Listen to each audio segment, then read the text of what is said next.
কবিতাৰ শিৰোনাম আজি বাহিৰত খাবলৈ যাওঁ বলা। কবি নীলিম কুমাৰ। আবৃত্তি পিঞ্জু।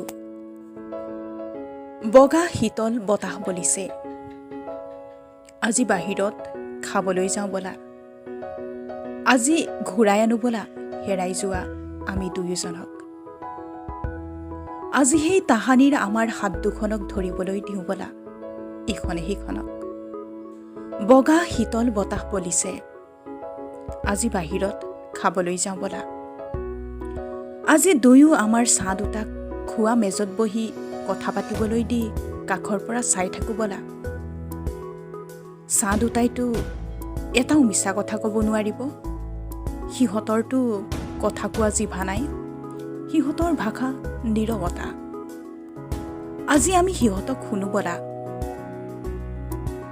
চেঁচা বগা বতাহ বলিছে, আজি বাহিৰত খাবলৈ যাওঁ বলা মৃত্যু নামৰ হোটেলখনত। ধন্যবাদ।